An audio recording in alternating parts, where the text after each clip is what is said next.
Vamos nessa, vamos voltar. Balanço patrimonial agora. O legal é que nós já comentamos aqui diversos assuntos aqui do balanço patrimonial que estavam soltos no balanço. Tipo, falei de estoque já, falei de depreciação, né? Mas a gente vai falar sobre controle de estoques, avaliação de estoques. A gente vai falar de provisões, tá?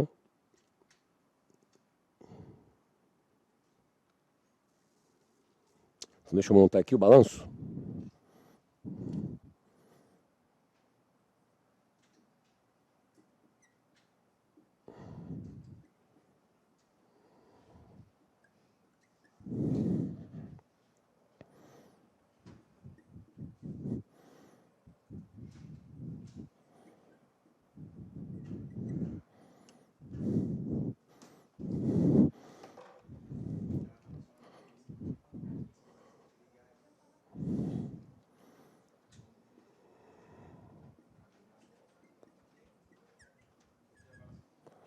Unidades.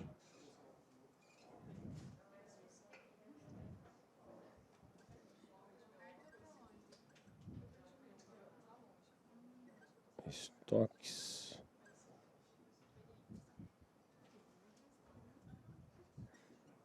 Recuperar.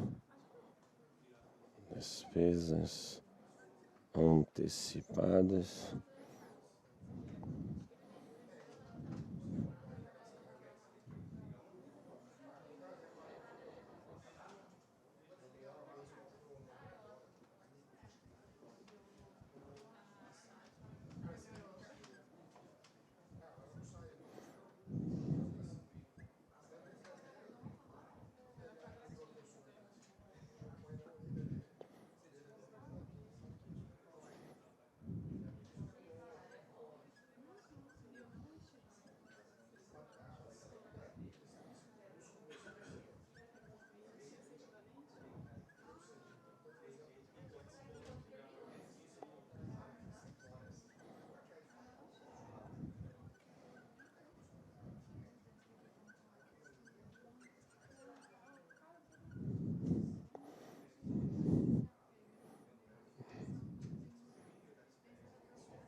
Vamos lá, meus amigos.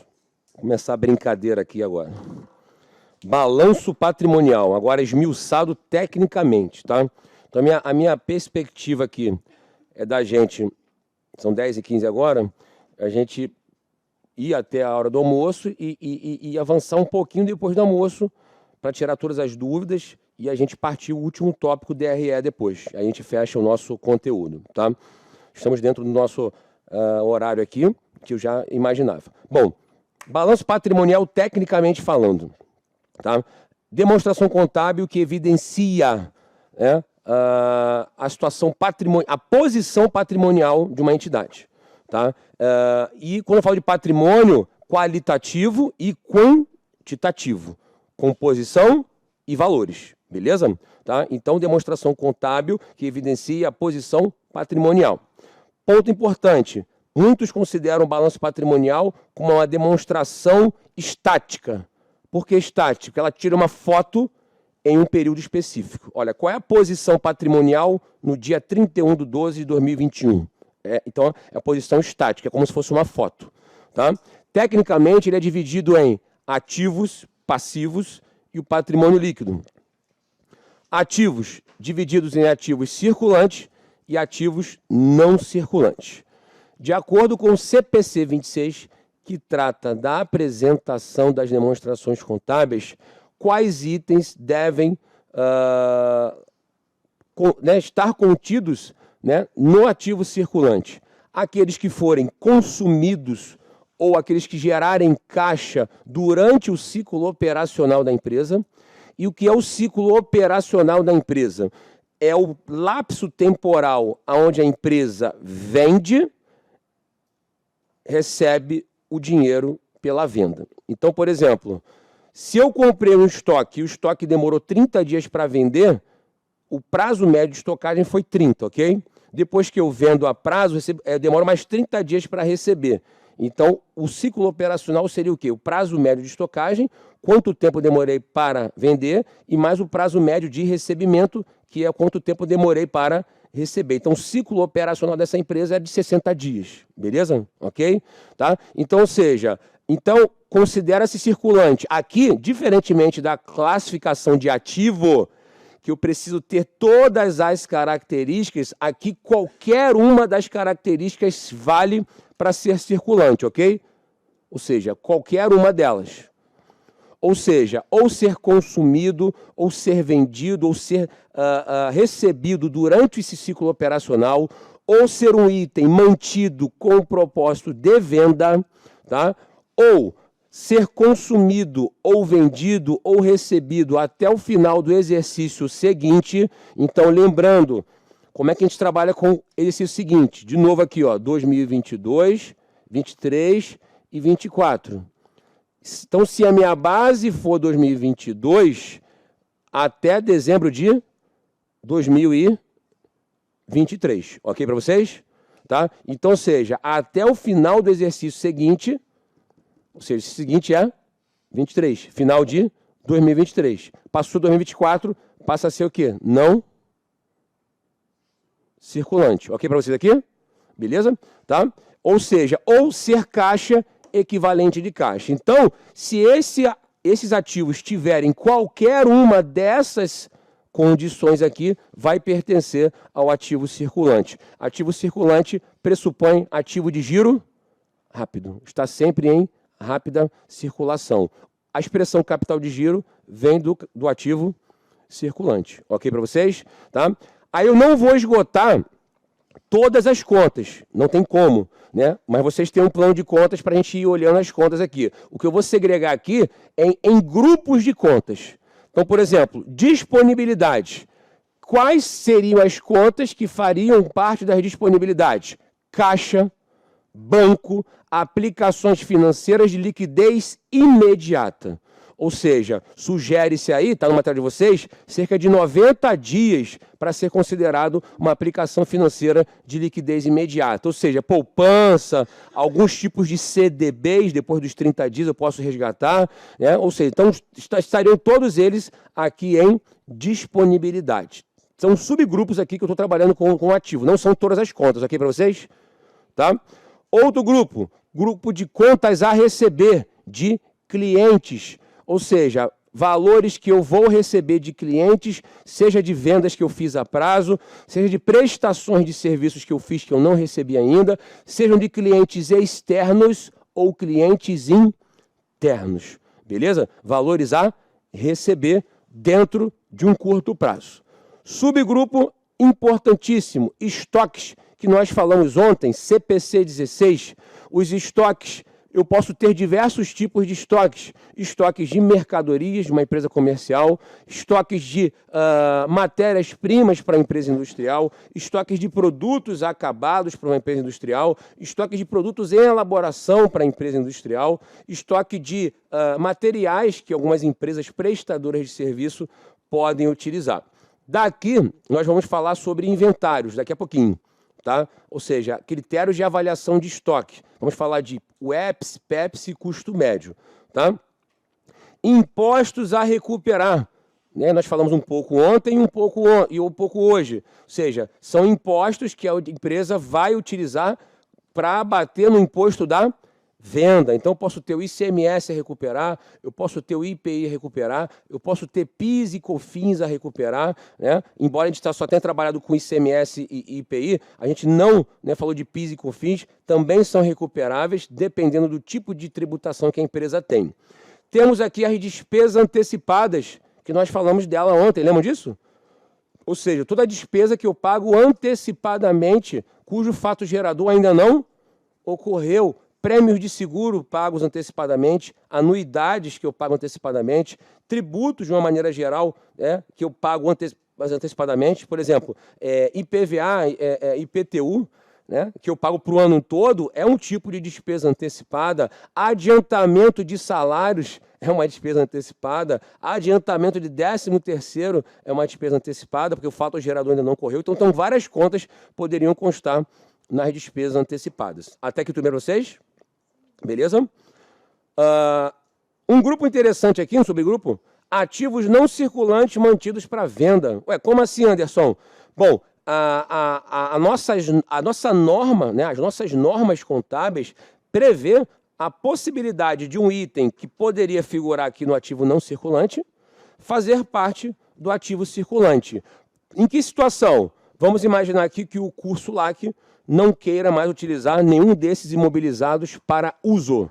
Ela vai botar tudo à venda.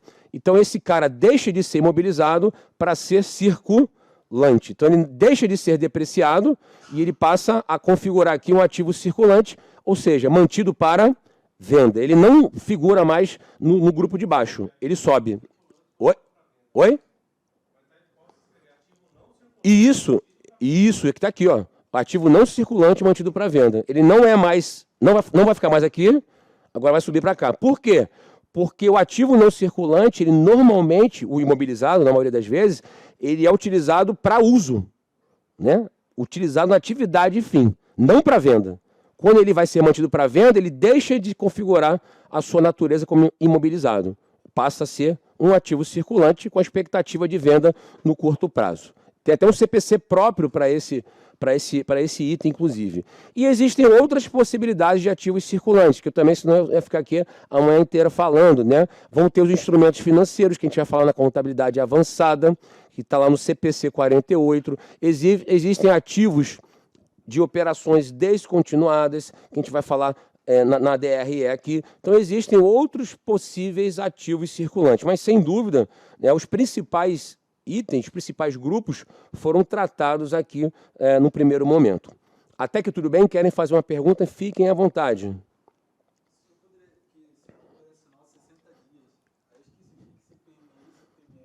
Tá. PME seria o prazo médio de estocagem mais o prazo médio de recebimento. Então, o ciclo operacional consiste ao lapso temporal que a empresa consegue gerar caixa através das suas operações. Então, se na média os estoques são vendidos em 30 e depois de serem vendidos, recebidos com mais 30, o ciclo operacional dessa empresa é de 60 dias. Mas por que isso é importante, Anderson? Porque existem algumas atividades que o ciclo operacional é maior do que o exercício social. E vamos falar sobre exercício social agora. E o que é o exercício social? Já falo sobre passivo e patrimônio líquido. O exercício social é o período em que a empresa escolhe uma data para publicar suas demonstrações contábeis. Normalmente, ela publica uma vez no ano, com referência ao dia 31 de dezembro. Mas isso não é obrigado. Ela não está obrigada a seguir o ano civil. O ano civil, obrigatoriamente, vai de janeiro a dezembro. O exercício social pode coincidir com o ano civil? Pode, mas também pode não coincidir? Pode. Porra, não sabe por quê? Cara, vamos imaginar aqui que eu tenha uma empresa em que eu sou uma filial de uma empresa lá de fora. E a empresa lá de fora fecha suas demonstrações contábeis no final de junho. Ela fecha demonstrações contábeis no final de junho. Então, eu, como filial, tenho que seguir o quê? A matriz. Então, ou seja, as minhas demonstrações contábeis serão fechadas no dia 30 de junho. Então, o exercício social dela vai ter um ano? Sim. Mas vai começar no final, na metade do ano passado e vai fechar no dia 30 de junho do ano seguinte. Ok para vocês? Você me olhou assim. Não entendeu? Não, de novo. Eu dei um exemplo. Ou seja, ela não está obrigada a ser o exercício social ser de janeiro a dezembro. Ela tem que ter um ano, beleza? Ela poderia, por exemplo, né? Ela poderia começar o exercício social aqui, ó, no dia 1º de julho de 2021 e finalizar em 30 de junho de 2022. É possível? É possível. Tem um ano aqui. Mas por que ela faz isso? Cara, depende. Depende. Claro que na maioria das vezes a empresa vai buscar coincidir com o ano civil, para facilitar. Mas dependendo do segmento, se ela tem alguma matriz que tem que seguir, né? Por exemplo, eu tenho uma filial aqui no Brasil, mas a matriz quem manda é lá nos Estados Unidos. Os caras fecham metade do ano. Então, obrigatoriamente, vou ter que fechar na metade do ano. Tudo bem para vocês aqui? Tá? Agora, um ponto importante. Exceções do exercício social ter duração diversa de um ano na sua Constituição ou numa alteração estatutária. É como assim? Que dia é hoje? 29 de maio. Nós dois constituímos a empresa hoje. Tudo bem que não tem nem cartório aberto hoje, né? Mas vamos imaginar que supostamente nós registramos o nosso contrato social hoje. Mas eu quero fechar as minhas demonstrações contábeis no dia 31 de dezembro. Eu poderia? Poderia. É uma exceção ao exercício social de um ano. Por quê? Porque a partir do ano que vem eu já faço de 1º a 31 de dezembro, ok? Ou, numa alteração estatutária, eu fazia do dia 1º ao 31, fui adquirido por uma empresa lá de fora, essa empresa só faz em junho, então eu esticaria o meu 1º ano de balanço para os próximos ser sempre na metade do ano. Então, ou seja, exceção. Essas exceções aqui estão previstas na Lei 6.404, Lei das SAs. Tem no material de vocês aí. Até aí tudo bem?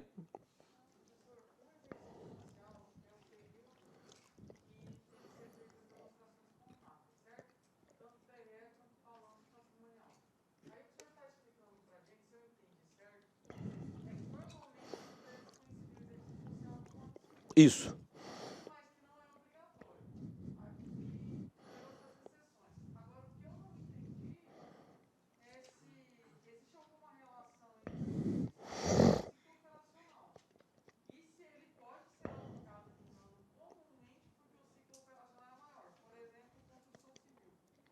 Então a gente vai chegar lá agora aqui, ó. Até botei isso aqui, ó. Ou seja, para fins de classificação, não para fins de exercício social, tá? Mas para fins de classificação de circulante e não circulante, eu preciso analisar ou o ciclo operacional ou o término do exercício social seguinte, qualquer uma das situações. Entretanto, se o ciclo operacional for maior do que o exercício social, vale o ciclo operacional. No seu exemplo, empresa de construção, mas só para classificação. Só para classificação. Então, por exemplo, construção civil, ciclo operacional de 3 anos. Logo, todos os itens de ativos circulantes obedecerão não mais o exercício seguinte, e sim o ciclo operacional. Ou seja, então, se eu tenho recebível para 3 anos na construção civil, esse cara é circulante. Beleza aqui? Tá? Isso é algo que está muito claro, tanto no CPC 26 quanto na Lei 6.404. Continua unipronto. Isso. Ou seja, a cada período de 1 ano eu preciso elaborar as demonstrações contábeis. Essa questão do ciclo operacional ela vale para a classificação do item circulante e não circulante.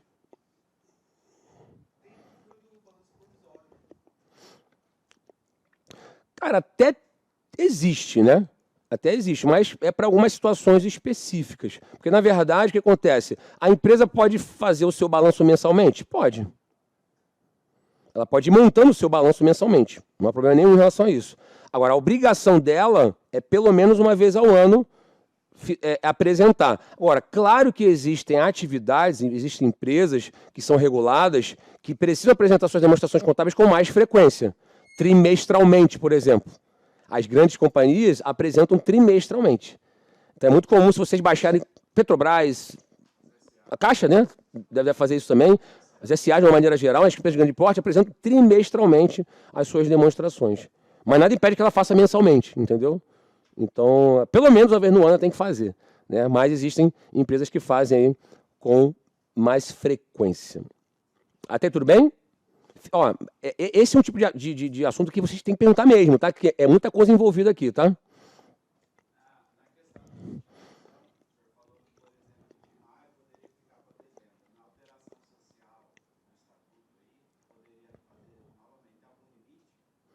Não existe esse... só pode alterar uma vez, isso não existe. Não tem nada na lei das SAs que coloque isso. Só que, claro, que a alteração estatutária, ela envolve a reunião com o pessoal do conselho, diretoria e tudo mais, né? Então, assim, nem sempre isso não vai ser toda hora mudado, né? Não é comum que isso seja toda hora mudado. Até para gerar informação para o mercado, não fica legal toda hora mudar, né? Mas não tem essa restrição, né? Ou seja...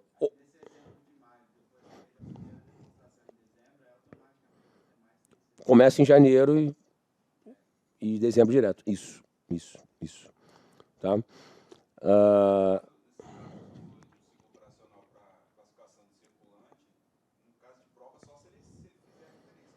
Sim. Mas assim, já vi muitas questões, tá? Envolvendo isso. Isso.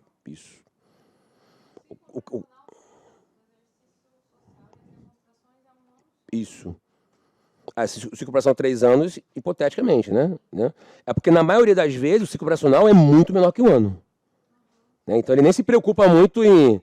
Porque, assim, para ser circulante, qualquer uma das possibilidades. Durante o ciclo operacional ou até o final do exercício seguinte. Então, normalmente, como o ciclo operacional da maioria das empresas tem menos que 1 ano, aí acaba valendo o exercício seguinte como parâmetro, né? Agora, se o ciclo for maior que o social, para a classificação vale o ciclo operacional. Estaleiros, né, também, tem alguns segmentos, né, que acabam tendo esse ciclo bem maior. Mas são poucos, ok, tudo bem, né, mas existe. Então, por isso, a norma se preocupou em colocar essas exceções aqui. Tudo bem por enquanto? Tá? Bom, então... itens que não tenham essas características são chamados de ativos não circulantes. Mas o mais interessante é que eu precisei quebrar o ativo não circulante em 4 subgrupos. Porque eles, embora não tenham, de fato, essas características, eu tenho 4 tipos de ativos não circulantes. Eu tenho 4 características diferentes de ativos não circulantes. Então, a gente começa a falar aqui do realizável a longo prazo. Então, o que seria o realizável a longo prazo? Bom, vamos dar um exemplo aqui. Vamos imaginar que esse cara aqui vendia a prazo hoje.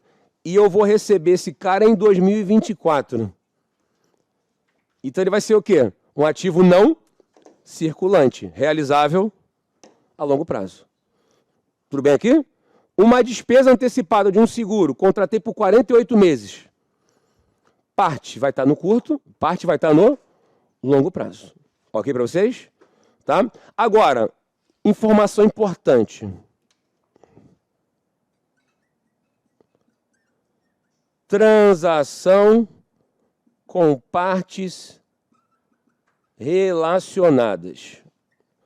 O que são partes relacionadas? Uma empresa tem como partes relacionadas seus sócios, diretores, acionistas, empresas que podem participar do capital social dela, né, que a gente chama de empresas coligadas e controladas, que a gente vai falar sobre isso na contabilidade avançada.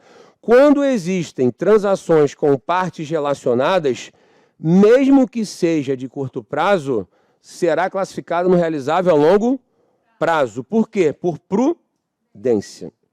Agora, exceção, está na matéria de vocês, a não ser que a transação seja usual, se seja recorrente. Por exemplo, se a empresa empresta dinheiro para o investidor, 100 mil reais, acabou de pagar daqui a 6 meses, beleza? Pô, beleza, vou botar no longo prazo. Eu não vou ter a expectativa de cobrar ele, porque vai que ele não tem dinheiro. Eu vou ficar cobrando o investidor? Não vou. Vou botar no longo prazo. Agora, se essa transação ocorre todo mês, porra, aí eu vou seguir o quê? A essência sobre a forma. Então, ou seja, porra, todo mês esse cara pega e me paga daqui a 6 meses, então eu vou botar ele no curto prazo, beleza? Então, um ponto importante, transação com partes relacionadas, isso cai muito em prova. Ou seja, classifique, some o saldo da conta realizável a longo prazo. Aí o cara bota lá, empréstimo a sócio com prazo de 60 dias. Se ele não fala que é usual, vai ser o quê? Realizável a longo prazo. Se eu não me falha a memória, na Cefaz Espírito Santo, que é uma questão dessa, que foi a FGV. Você me falha a memória, tá? Assim, é que eu não estou agora lembrando direito. O cara botou várias contas, botou lá a despesa antecipada de 36 meses, então era parte no curto, parte no longo, botou empréstimo a sócio para pagar em 60 dias, mas na verdade era longo prazo. Questão bem interessante, inclusive, que a maioria errou, justamente por não saber essa particularidade aqui. Tá? Então, realizável a longo prazo são recebíveis que fogem a esses prazos, ok? Direitos de consumo, de uso, que fogem a esses prazos aqui, tá? E transações com partes relacionadas. Sócios, diretores, empresas coligadas, controladas. Oi? Normalmente é dinheiro. Normalmente é dinheiro. Empréstimos, adiantamentos, né, que a empresa faz, normalmente. Bom, agora, investimentos. Quais são os itens que estão dentro dos investimentos? Todo ativo que não tem relação com a atividade operacional da empresa, mas que gera algum tipo de benefício econômico para a mesma. Exemplo, a empresa pode ter ações de outra empresa? Né? Ela pode ter participação societária em outras empresas? Pode. Ela pode comprar imóveis para alugar? Pode. Ou seja, reparem que eu estou citando transações que talvez não tenham relação com a atividade da empresa, mas que geram benefícios econômicos para ela. Vamos pensar o LAC, né? A LAC comprou a participação societária de uma cervejaria. Porra, eu ia adorar, né? Eu ia só viver aqui, né? Ou seja, essa cervejaria tem relação com a atividade fim do LAC? A princípio, não. Mas vai gerar caixa para o LAC? Vai. Nada impede da empresa ter atividades, fazer investimentos em atividades paralelas. Não é proibido isso, ok? Não é proibido. Beleza. O LAC comprou vários imóveis para alugar. É proibido? Não. Tem relação com atividade operacional? Não. Mas é ativo? Claro que é. Consegue perceber aqui? Tá? Então, investimentos não fazem parte da atividade operacional, mas geram algum tipo de benefício econômico. Tá? Tá no material de vocês isso. Inclusive, existe um CPC específico para propriedade para investimento, que também vamos falar sobre isso na contabilidade avançada. O que é uma propriedade para investimento? É um terreno, é um bem que a empresa compra, que ela não usa na atividade operacional e nem é estoque. Então, ela usa para valorização, para investimento, para arrendamento, por exemplo, para aluguel. Então, são propriedades para investimento. É o CPC 28. Vamos falar sobre isso na contabilidade avançada. Ok para vocês? Obras de arte poderiam ser consideradas investimentos. Ok? Obras de arte. Né?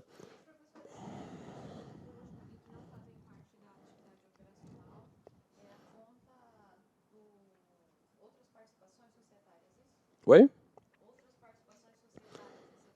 Na verdade, qualquer participação societária que a empresa tenha em outras empresas que não seja a sua atividade operacional. É porque, na verdade, ela pode ter participação societária permanente, que é o na matéria de vocês, e temporária. Quando ela tem permanente, ou ela tem um controle, ou ela tem influência significativa. A gente vai falar sobre isso também na avançada. Ou seja, eu posso deter 80% do capital social de uma empresa, então eu tenho o controle dela.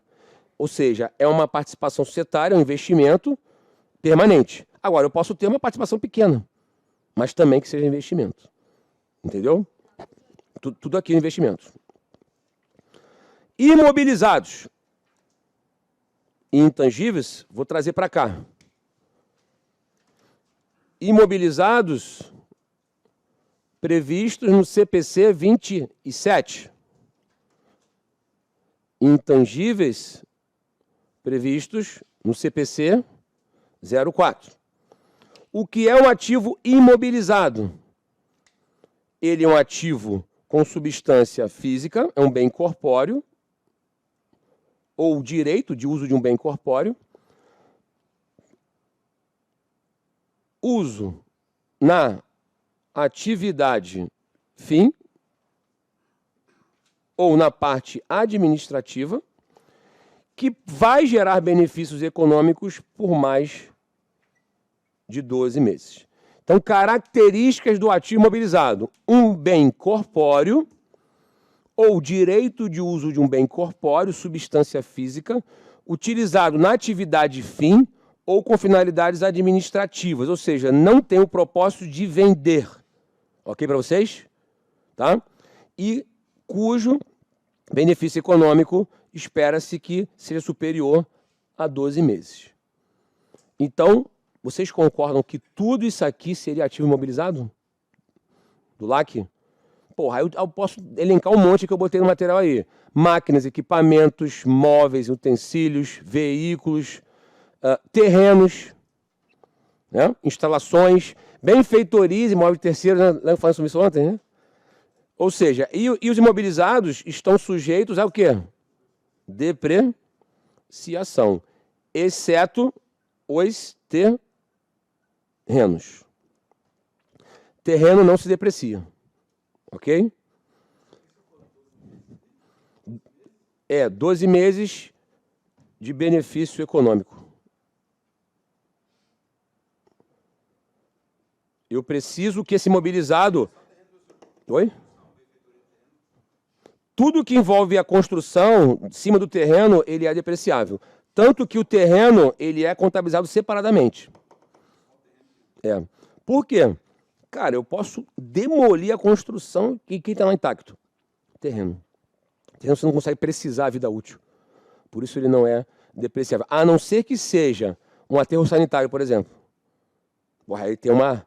né? Mas terreno, de uma maneira geral, não se deprecia.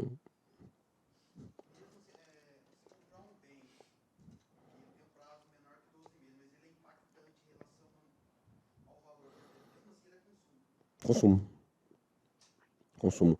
Porque qual é a lógica do ativo imobilizado? Ele ser de longa duração. Ele precisa gerar uma vida útil de longa duração. Então, pelo menos 12 meses aí para ele ser considerado imobilizado. Se tiver menos, use consumo. Tudo bem para vocês? Tá?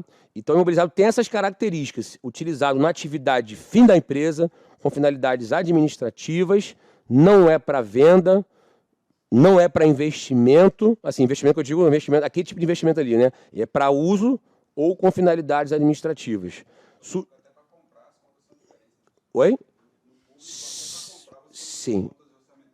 Sim. Sim. Sim. Sim. Tanto que se eu comprar um veículo para revenda, né, ele é estoque. Né? Agora, se for para uso, ele é mobilizado. Tá? E todo aquele assunto de depreciação que nós falamos está onde? No CPC 27. Tá? Ou seja, o custo de aquisição desse imobilizado, né, é justamente o valor pelo qual eu compro, mais os gastos para deixar aquele imobilizado em condições de uso. Por isso, nós acrescentamos lá aquele valor da instalação. Tudo bem para vocês? Beleza? Tá? Opa!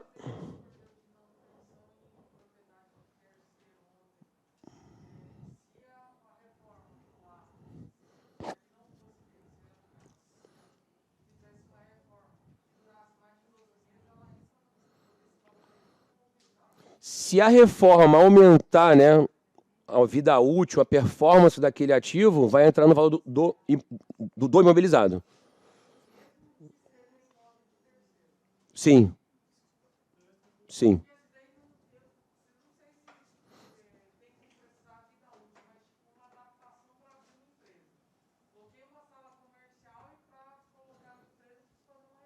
Sim.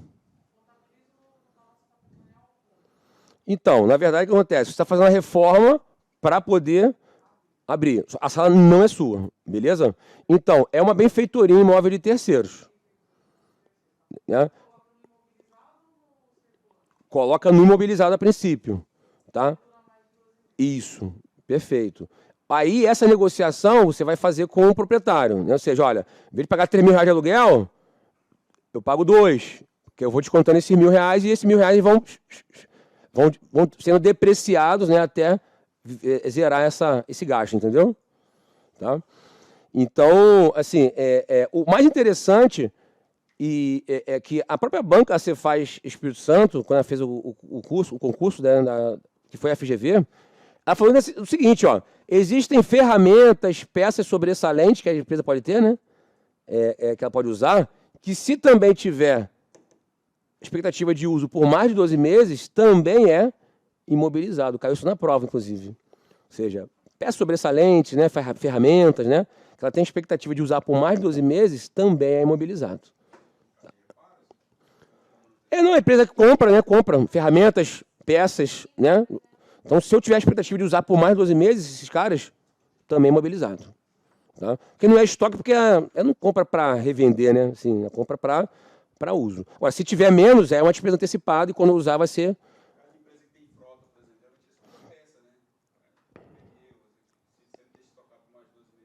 Sim, sim. Não, mobilizado. Né?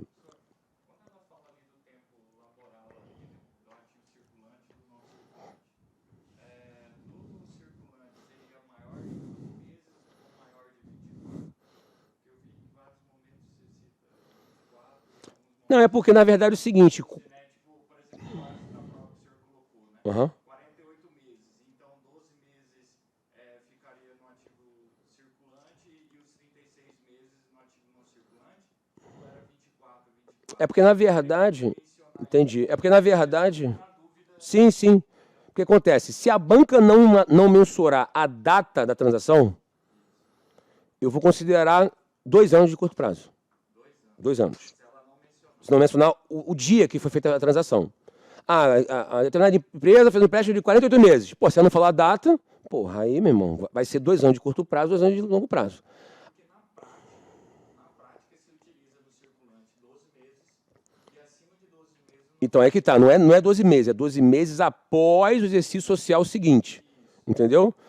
Ou seja, porque ele fala aqui, ó, por exemplo, estamos em 2022, né? Em tese, a meu balanço patrimonial finaliza em dezembro. Então, 12 meses a partir de dezembro. Entendeu? Então, aqui, ó, de dezembro a dezembro. Então, é 12 meses após o exercício social, o término do exercício social. Ou até o final do exercício social seguinte. Se estamos em 2022, o final do exercício social seguinte, também em dezembro de 2023. Ou seja, então, se, por exemplo, maio, estamos no dia 29 de maio, até 31/12/2023, curto prazo. Então, ou seja, o que eu quis dizer é que eu posso ter até 24 meses. Se a minha referência for 1º de janeiro de 2022, aí tem 24 meses, entendeu? Eu corro 2022 todo e corro 2023 todo. Então, ele pode ser até 24 meses. Agora, se a banca não falar data, vou considerar 24.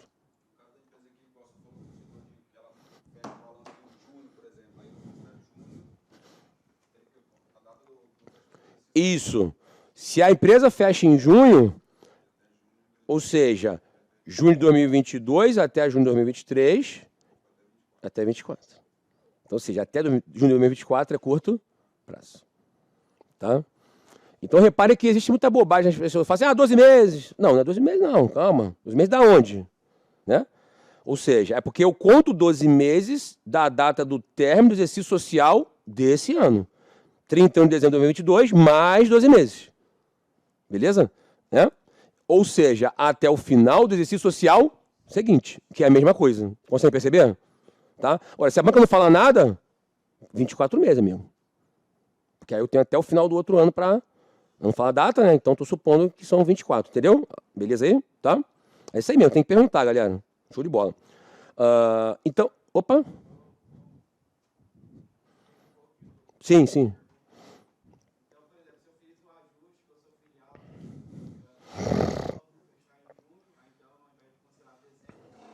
Junho, isso, ou seja, junho de 2023 faz 12, junho de 2024 faz 24. Então, ou seja, até junho de 2024 é curto prazo. Sim. Não é comum as bancas trabalharem com datas diferentes, tá? Assim, pelo menos para efeito de cálculo. Numa questão teórica, ok, mas assim, para efeito de cálculo, não é comum elas trabalharem com exercícios que não sejam de janeiro a dezembro. Não é comum. Mas na prática, né, a gente nunca... Tem que descrever. Isso. Tranquilo aqui? Fique à vontade para perguntar, tá? Isso aqui para isso. O balanço patrimonial tem muitas nuances aqui a serem observadas, né? Qualquer exercício que pega essa questão do tempo, entendeu? Sim. Mas é excessivo, então tem que estar muito bem claro. Sim. Você pode errar a questão por causa do tempo. Sim. Bom, intangível. Intangível também é utilizado na atividade fim, só que é um item incorpóreo. Então, uso na atividade fim. Tá? Agora, não está sujeito a depreciação. Está sujeito a amortização, como nós falamos, beleza? Agora, um ponto importante. Ativo intangível com vida útil indefinida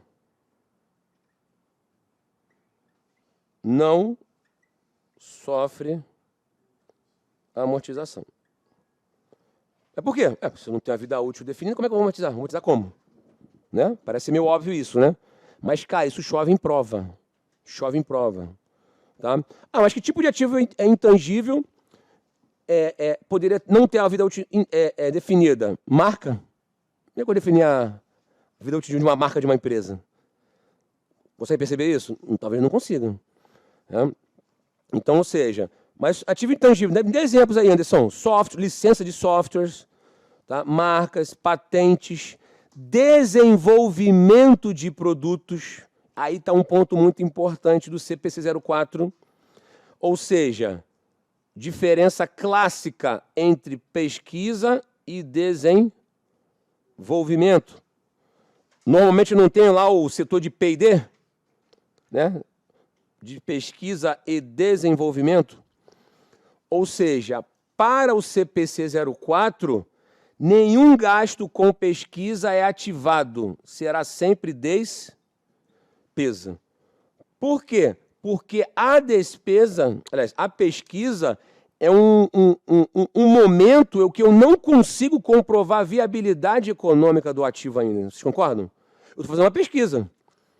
Eu vou desenvolver um produto, estou fazendo uma pesquisa para ver a viabilidade, se vai ter mercado, se eu vou ter condições técnicas de fazer. Eu faço uma pesquisa para saber. Então, esse gasto que eu imputei com a pesquisa jamais pode ser ativado.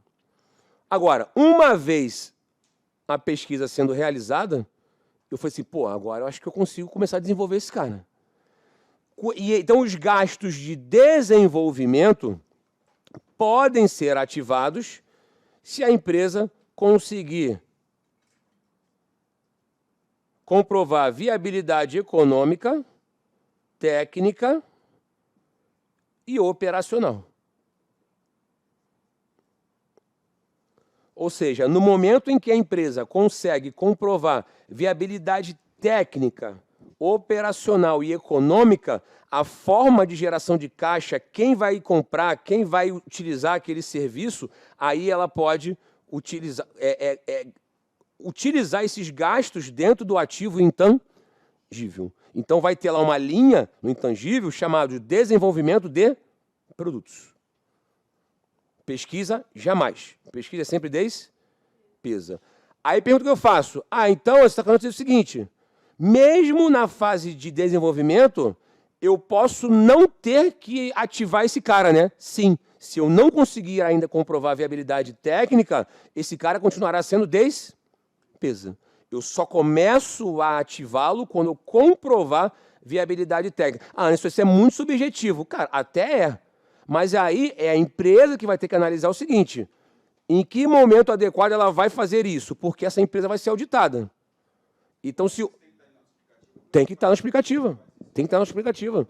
Ou seja, olha, do período X1 a X5, eu fiz pesquisas que não me garantiram que esse item daria samba, né? A partir de X5, eu comecei a desenvolver, não garanti viabilidade técnica, então despesa. Em X7, eu continuei desenvolvendo, não consegui garantir viabilidade econômica ainda. Em X8, eu consegui entender que o mercado aceitaria, aí a partir dali eu consigo ativar. Isso vai em tudo nota explicativa. Pô, professor, mas qual é a lógica disso? A lógica é o seguinte, cara, porque uma vez você comprovando viabilidade técnica, você sabe que aquele recurso vai gerar o quê? Benefício econômico futuro, que é uma das características do ativo. Recurso controlado pela entidade, derivado de eventos passados, não é isso? Do qual espera que vai gerar o quê? Benefício econômico. Então, se ela não consegue comprovar que vai gerar benefício econômico, ela não pode ser considerado um ativo ainda. Então, é uma linha muito tênue mesmo, tá? Que isso é super subjetivo. Cada empresa vai ter a sua forma de apresentar isso. Não existe um marco, não, sempre quando acontecer isso, não. Quando é conseguir comprovar. Se não consegue comprovar, vai ser despesa ainda. Tudo bem para vocês? Tá? Então, o ativo intangível tem essas particularidades aqui.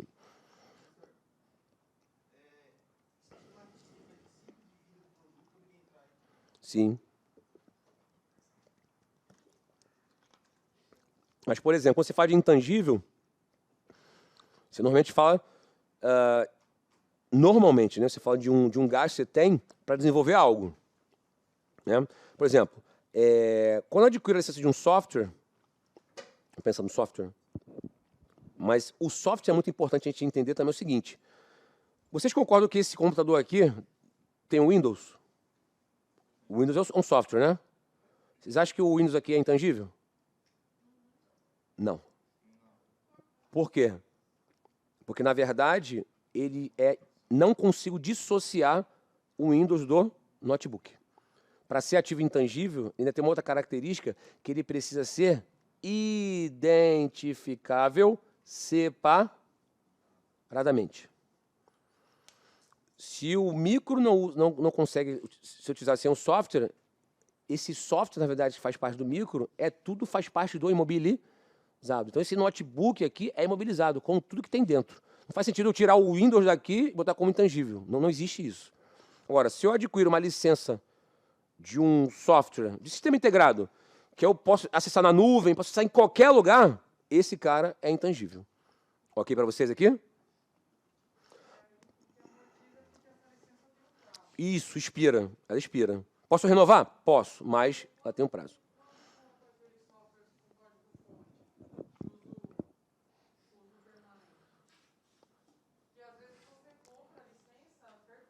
Perfeito. Não amortiza. Se eu tenho aqui a vida útil indefinida, não tem como amortizar. Né? Porque não tem jeito, né? Se eu não tenho como precisar vida útil, não dá para amortizar. Dá para inventar amortização ali, né? Pode. Isso. Né? Então, repare que eu tenho que observar diversos aspectos, né, desse ativo intangível. E olha que interessante, muitos itens que as pessoas falam indevidamente, que são ativos intangíveis, na contabilidade isso não faz sentido. Por exemplo, o capital intelectual, né? O capital intelectual ele é um ativo intangível da empresa, né? Não. Contabilmente, não. Por quê? Ativo intangível é um ativo, recurso econômico controlado. A empresa controla o capital intelectual? Não tem como controlar. Ou seja, então o capital intelectual não é ativo intangível. Para fins de avaliação de empresa, ele é considerado, beleza. Pô, o capital intelectual dela gera um caixa maior, aí para achar valor de mercado, ok. Carteira de clientes é um ativo intangível? Não. Por quê? A empresa não controla a carteira de clientes. Ok? Para fins de avaliação de empresa, ok? Ok. Fundo de comércio, que as pessoas falam, né? É ponto comercial. É ativo intangível? Não. Por quê? Eu não consigo controlar. Ou seja, eu preciso identificar separadamente aqui. Agora, um outro tipo de ativo intangível que pode surgir, que a gente vai falar isso na contabilidade avançada, que aí tem uns caras muito doidos, né? Que é esse cara aqui, ó, goodwill. Nome bonito, né? O goodwill, não vou falar sobre isso com detalhes agora. Ele surge numa combinação de negócios. Ou seja, eu adquiro uma outra empresa, cujo valor que eu estou pagando pelaquela empresa é superior ao total da mensuração de ativos e passivos que eu faço dessa empresa. Ou seja, vamos imaginar que eu peguei os ativos da empresa, mensurei a 100, passivo 80, então ativo líquido 20, eu paguei 30. Esse excesso é o goodwill. Então, essa figura do goodwill surge somente numa combinação de negócios. Quando eu dava aula no outro curso, não vou ficar citando qual, aqui, aí tem a prova da Polícia Federal, né? Só que, em alguns anos atrás, o pessoal falou muito de goodwill na prova. Aí eu sempre brincava de goodwill. Cara, toda aula o pessoal perguntava, e goodwill, pessoal? E goodwill? O cara acessava o perfil, porque assim, a gente estava lá ao vivo, né? Aí tinha o chat lá, aí o cara entrava como goodwill, cara. Professor, aqui é o goodwill. Eu falei, cara, os caras são doentes, cara. Os caras só falavam de goodwill. Eu falei, cara, tem outras coisas além do goodwill, cara. Os caras adoraram esse assunto. Aí quando eu fui falar a Vera, porra, é isso? Cara, perdi até o tesão. Porra, porque eles acharam a palavra bonita. Oi? Porque assim, existe todo um cálculo a ser feito, né? Mas o goodwill é um ativo intangível que surge numa combinação de negócios. Ou seja, paguei 30 por algo que foi mensurado por 20, então esses 10 é um ativo intangível, porque, na verdade, esse goodwill ele é considerado uma expectativa de rentabilidade futura. Eu paguei 10 a mais porque eu espero ganhar 100. Conseguem perceber isso? Então, esse goodwill é um ágio. Ele é um ágio. Ele é um ágio por expectativa de rentabilidade futura. Qualquer tipo de investimento envolve aí esse possível ágio, né? Essa possibilidade de pagar um ágio sobre. Né?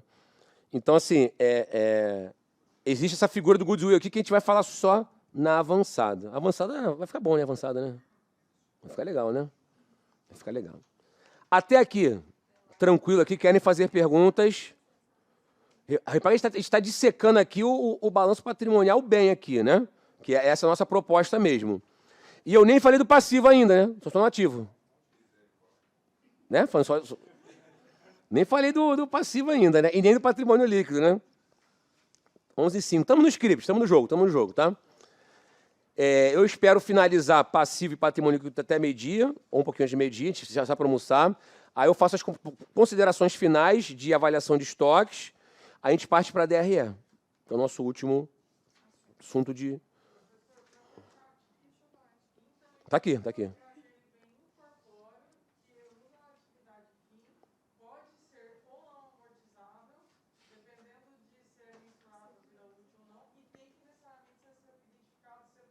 Isso, perfeito. Inclusive o CPC 04 chama o ativo intangível de ativo não monetário, porque não é um ativo que vai virar recurso financeiro. Assim, ele não serve para ser vendido, ele é utilizado. Assim como imobilizado, né? É chamado de ativo não monetário. No próprio CPC 04 ele fala sobre isso, né? Pô, mas o que é ativo não monetário? É um ativo que gera benefício pelo uso, não pela venda, né? Então...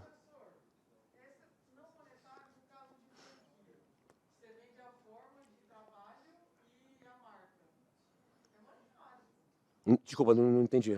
Ah. Não, mas a questão... não. Mas a questão é a seguinte. O ativo intangível, ele gera benefício econômico. Tá? É que, na verdade, ele chama de ativo não monetário, porque, na verdade, eu não consigo dar aquele ativo intangível em troca de dinheiro. Eu não consigo fazer essa conversão do ativo intangível diferente do contas a receber. O contas a receber é um ativo monetário. Por quê? A sua baixa se dá através de entrada de dinheiro. Ou seja, o ativo imobilizado é um ativo não monetário, tá? O ativo intangível é não monetário. Por quê? Porque, na verdade, ele é um item para ser utilizado pela empresa de alguma forma que vai gerar caixa. Ele vai gerar caixa, de alguma forma, pelo uso. Né? Ou seja, quando eu faço franquia, quando eu trabalho com franquias, né, eu trabalho com o direito de utilizar a minha marca. Vai gerar caixa, não tem problema nenhum. Mas eu não estou vendendo o intangível, eu estou vendendo o direito de utilizar aquela marca, entendeu? Beleza? Tá? Então, assim, essa é a lógica do intangível. Tudo bem? Tá? Agora, vamos para o passivo, né? O passivo também tem aqui a possibilidade de ser circulante e não circulante. O passivo também, muitas características parecidas com o ativo circulante. O passivo precisa ser liquidado ou durante o ciclo operacional. Eu posso ter um passivo mantido, né, que seja negociado ou mantido para venda. Eu posso ter um passivo que seja liquidado até o final desse seguinte. Isso não pode virar caixa aqui, né, que isso aqui é a definição do ativo. Mas, basicamente, ele tem quase as mesmas características do ativo circulante. Ou seja, a liquidação dele se dará num curto prazo ou durante o ciclo operacional. Se o ciclo operacional for de 3 anos, vai ser o passivo circulante de 3 anos. Então, tipos de passivos. Não estou esgotando aqui, botei aqui o que veio na cabeça. Fornecedores, são aqueles caras que me vendem a prazo. Salários e encargos a pagar. Salários, 13º, férias, FGTS, INSS, né? Impostos a recolher para confrontar com os impostos a recuperar. Empréstimos e financiamentos a pagar no curto prazo. Empréstimo tem relação com o dinheiro, financiamento tem relação com o bem, beleza? Né? Dividendos a pagar, porque quando a empresa pega o lucro e vai distribuir dividendos, ela gera um passivo primeiro, para depois pagar. Provisões, que nós vamos falar daqui a pouquinho sobre isso. Provisões, tem o CPC próprio, CPC 25. Adiantamento de cliente, lembra adiantamento de cliente? Recebia antecipado? Né? Entre outros passivos aqui. Assim, é até injusto eu só colocar isso aqui, mas no material de vocês tem outros tipos de passivos. Tá? No não circulante, botei aqui só para diferenciar empréstimos e financiamentos a pagar de longo prazo. Então, repare que eu posso quebrar tanto o empréstimo como o financiamento, parte no curto, parte no longo prazo.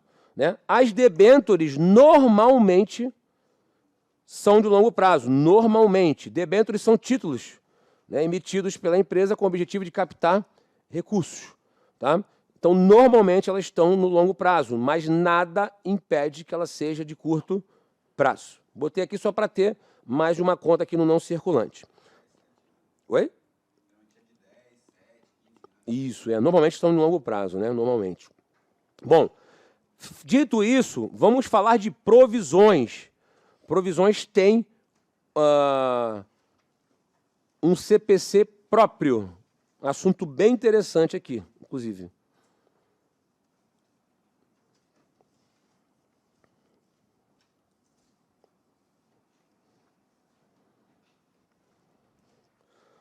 As provisões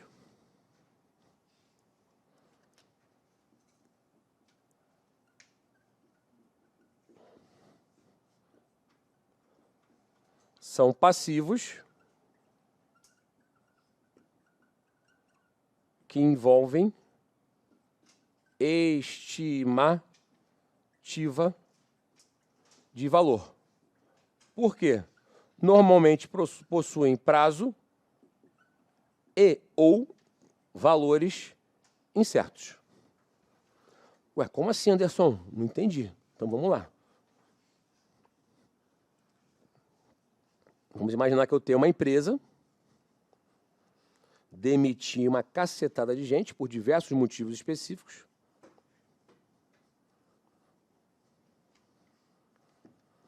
E várias dessas pessoas entraram na justiça contra a empresa. Aí eu tenho lá N motivos, né, que a empresa foi ajuizada. Então, ou seja, considerando que determinadas ações judiciais, a perspectiva de perda ela pode ser maior ou menor, a empresa precisa consultar quem? Os advogados da empresa, jurídico, né? Meu irmão, olha só, o processo 1, vou botar aqui, ó. Processo 1, 2 e 3. Perspectiva de perda provável, possível e remota. Ou seja, eu só posso reconhecer como provisão quando eu tiver uma expectativa provável de perda. Ou seja, vamos botar aqui, ó, valor aqui, R$80 mil, aqui a causa está em 100, aqui a causa está em 70. Então, ou seja, o advogado fala assim, cara, certamente você vai perder. Por quê? Todo mundo que entrou esse tipo de ação ganhou. Então, ou seja, eu só posso reconhecer aquilo que for provável. O que é possível, eu só coloco em nota explicativa. O que é remoto, nada faço. Ou seja, aqui, além de reconhecer contabilmente, né, além de ir para o balanço, também coloco em nota explicativa. Agora, 80 mil é o valor estimado da causa. Quem me garante que vai ser 80 mil certinho? Mas se for provável a perda, eu vou ter que reconhecer. Só que esse passivo envolve o quê? Uma estimativa de valor. Pode ser 90, pode ser 78. Mas eu preciso reconhecer. Por quê? Porque o fato gerador ocorreu. Qual é o fato gerador? Da probabilidade da saída de recursos. Tá? Ou tipo de provisão muito comum, garantias. Comprei Brastemp aí há pouco tempo, garantia de 1 ano. Ou seja, a Brastemp vende milhões de geladeiras ao longo do ano. Ela tem que fazer o quê? Uma provisão para justamente saber o quanto ela deve gastar em média para esses possíveis defeitos de fabricação. Isso envolve o quê? Estimativa. Consegue perceber o que eu estou querendo dizer aqui? Seguros de carros. Todo ano, quando você vai renovar o seguro, o que a seguradora faz? Olha o teu perfil, olha o perfil de todos aqueles que estão dentro, né, do seu nicho ali de atuação, olha o teu CEP, olha o teu histórico, e ela faz o quê? Uma estimativa de um prêmio de seguros. Ok para vocês? E ela vai ter que fazer lá o quê? Uma estimativa de possível indenização que ela vai te dar, se você usar. Tudo bem para vocês aqui? Recall de veículos. Principalmente em veículos que são mais novos. Dificilmente você não vê um recall de um veículo novo. Então, toda vez que a montadora lança um novo veículo, ela vai ter que fazer uma provisão de possíveis retornos de clientes que compraram aquele veículo por conta de defeitos que ele costuma dar. Isso tudo envolve o quê? Estimativa. Ou seja, ou o prazo ou o valor incertos. Mas eu tenho que provisionar, eu tenho que colocar um valor. Tá? E esse cara, obrigatoriamente, é o quê? É um passivo. As garantias que a empresa às vezes tem que às vezes quando ela faz contrato com o público, geralmente exige garantia, carta fiança, assim quadra, né? Na verdade, esse tipo de garantia é um ato pré-contrato. Ele é um ato administrativo. Agora, se for exercido, vira um fato. Mas não reconheceria como provisão.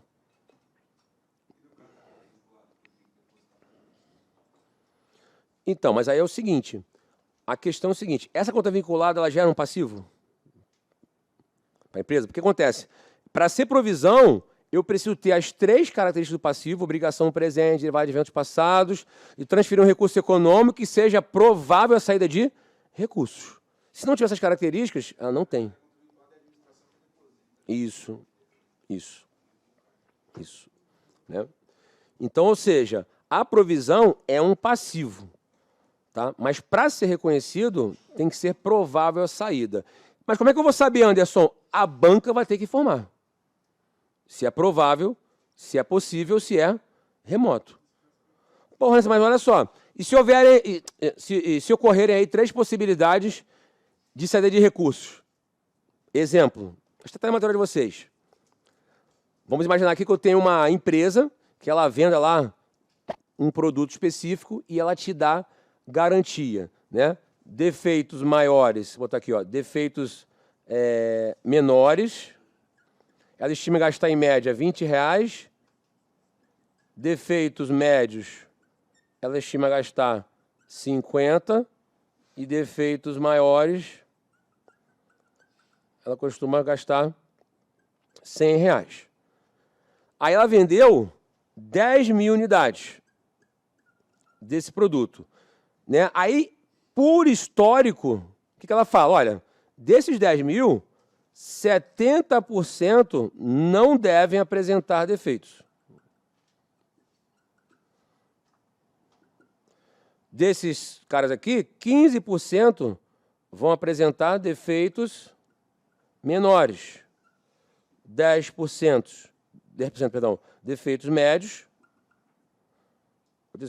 E 5% defeitos maiores. Vocês acham que qual o cálculo ela vai fazer aqui?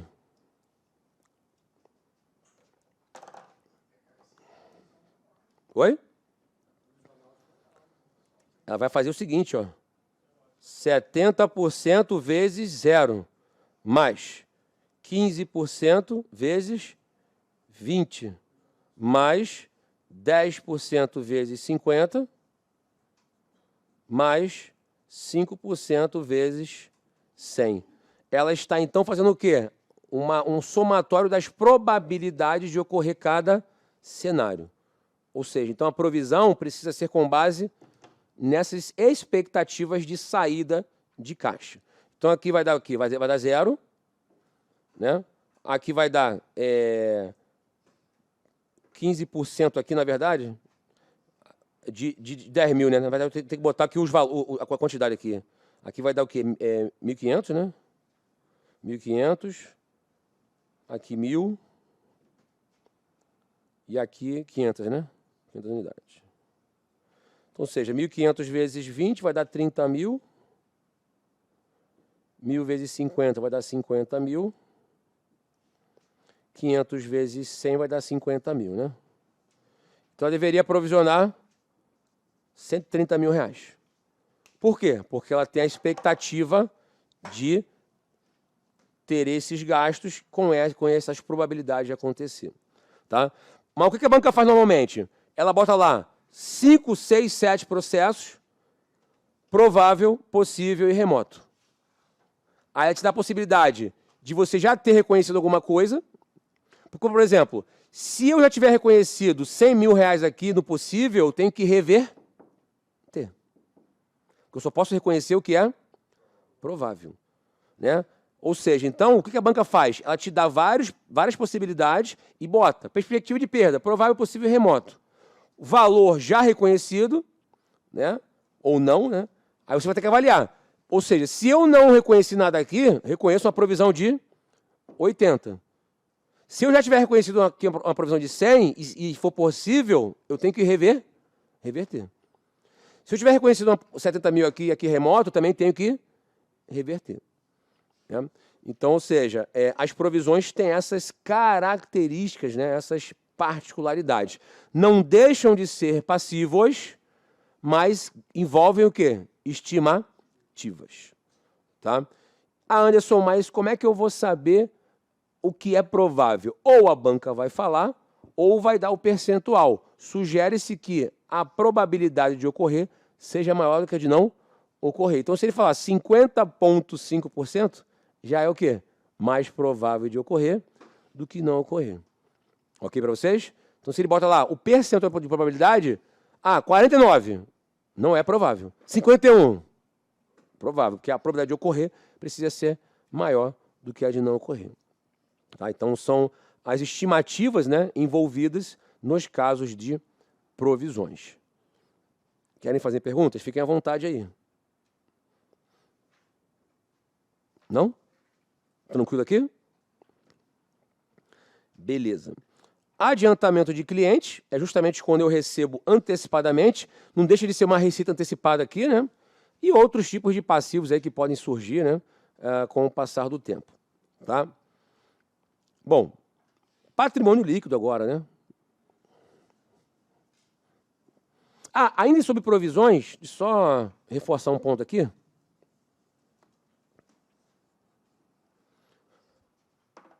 No material de vocês, vamos ver esses termos aqui, ó.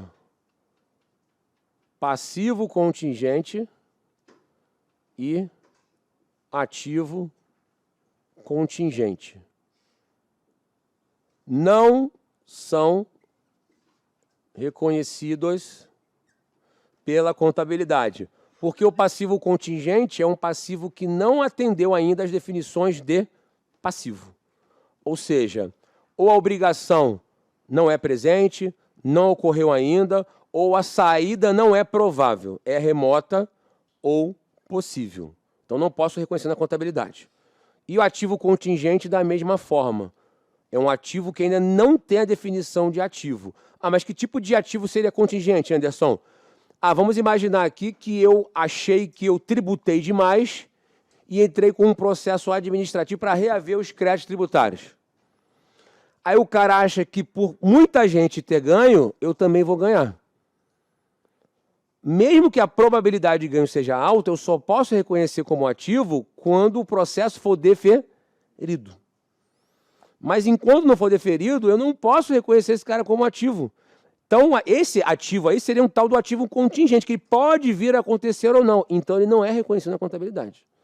Quando o processo é deferido, ele deixa de ser contingente. Ele é o quê? Um ativo efetivo. Então, ou seja, passivo e contingente, ativo e contingente não são reconhecidos na contabilidade por não atender as definições de ativo e de passivo. Beleza? Ok? Sim, aí aquele esqueminha. Se for possível, nota explicativa. Se for remoto, nada faço. Tá? No caso do ativo contingente, ele em hipótese nenhuma vai ser reconhecido. Né? Agora, no ativo contingente, se ele for possível, nota explicativa. Porque qual é a lógica do passivo? Ser mais prudente. Eu vou reconhecer nota explicativa quando ele for ou provável, eu reconheço, e se ele for possível, também. Ativo contingente, em nenhum momento eu reconheço. Mas se ele for provável, eu coloco nota explicativa. Nunca reconheço. Né? Porque ele ainda não tem definição de ativo. Né? Mas está no material de vocês, esse esqueminha, e está bem legal. Posso só ver rapidinho aqui? Está na parte da provisão? Deixa eu ver aqui.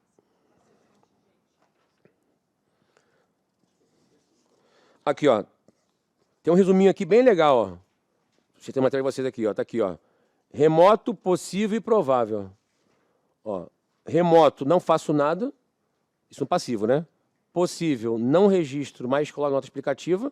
E provável, registro e coloco nota explicativa.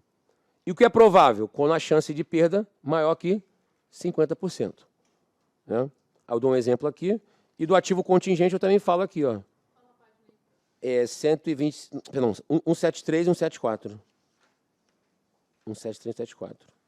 Agora, vocês concordam que as provisões... Obrigado. As provisões envolvem estimativas? Essas estimativas podem ser revisadas? Devem. Então, ou seja, porque às vezes eu provisiono 100 mil, mas vou pagar 120. Então eu tenho que adicionar o quê? Mais 20. Às vezes eu provisiono 100, só vou pagar 80, então eu reverto 20. Né? Então envolve estimativa. Tudo que envolve estimativa tem que ser anualmente revisado. Anualmente revisado. Tá? Tranquilo aqui, gente? Beleza? Já a gente almoça, tá? Só falar aqui do PL aqui.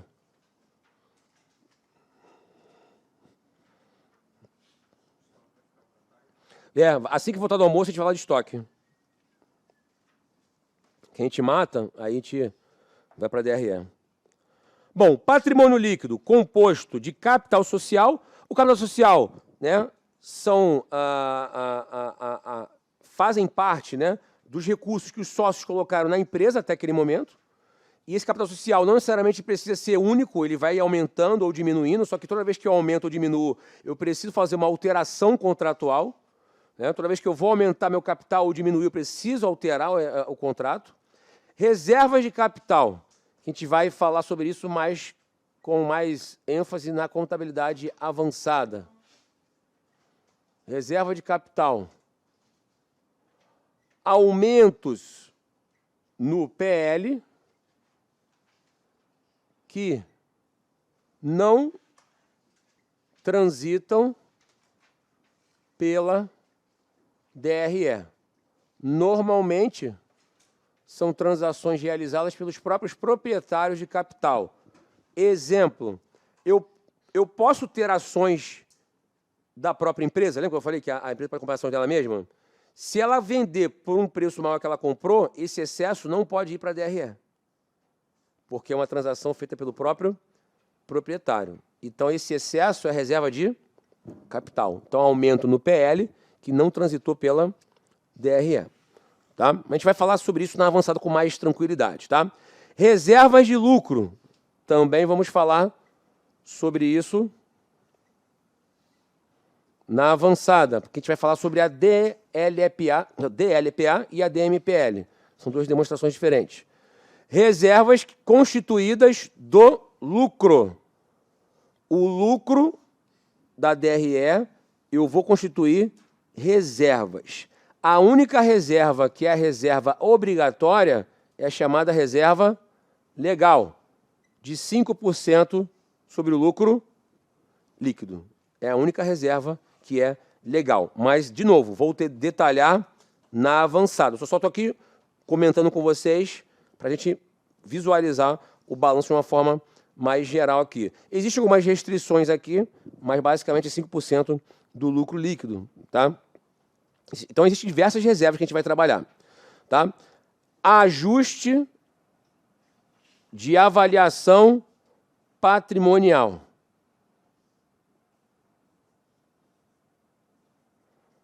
Uma conta interessante, que normalmente que a banca acaba não pedindo, indo muito a fundo, mas ela quer que você conheça isso. O que é um ajuste de avaliação patrimonial? Existem alguns ativos e passivos que são mensurados a valor justo. Valor justo é o valor de mercado, que também a gente vai ver lá na contabilidade avançada. Tem o CPC 46 que trata disso aqui.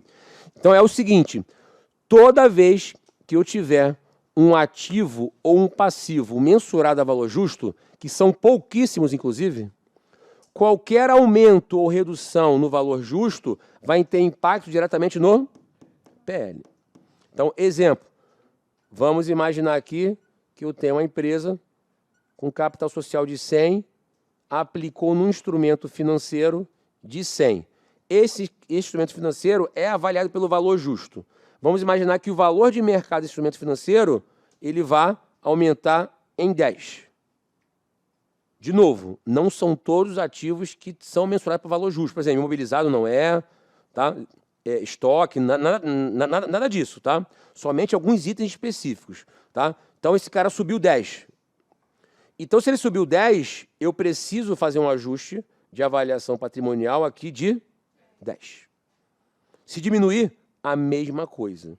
Mas, de novo, não são todos os itens avaliados a valor justo, são pouquíssimos. Na avançada, a gente vai trocar um pouco mais de ideia sobre isso. Eu só estou mostrando aqui as contas para vocês entenderem para que serve cada uma delas, ok para vocês? Tá? Vou me aprofundar mais na avançada. Ações de tesouraria são ações adquiridas pela própria empresa. Diminui porque é a conta redutora. Então, olha que interessante aqui. Quando uma empresa compra ações dela, olha que legal. Comprou 100 mil reais de ações dela. Então, débito de ações em tesouraria de 100 mil reais e crédito banco, 100 mil reais. Então, ou seja, diminui a minha disponibilidade em 100 mil e diminui aqui a quantidade de ações ofertadas ao público, porque ela comprou ações dela mesma. Ok para vocês aqui? Se ela resolver vender por 120, eu gero quem? Uma reserva de capital do excesso. Se ela vende por 120, olha que interessante aqui. Aí debita a conta banco em 120, credita a conta ações em tesouraria de 100 e credita uma reserva de capital de 20 mil reais. Legal? Ou seja, uma transação realizada pelos proprietários de capital. Não pode pertencer a DRE. Tá? Isso está na nossa legislação, na Lei 6.404. Tá? Oi? Não, aí vai entrar menos caixa do que... Né? Assim, não tem prejuízo ali nessa operação de ser colocado aqui. Essa conta prejuízos acumulados é justamente oriunda da DRE. Tá? Então, se eu vendo por 90 aqui, né? Por exemplo, se eu vendo por 90 aqui, o que acontece aqui? Ó? Aqui é 90, né? Vou botar aqui, ó. Aqui é 90, aqui eu baixo... Aqui,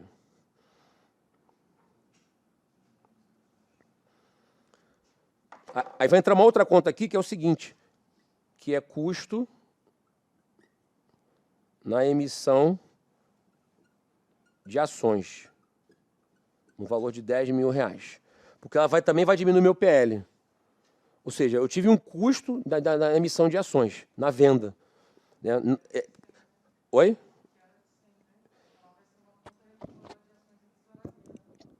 Na verdade, ela vai ficar no PL, vai ficar no PL solto aqui.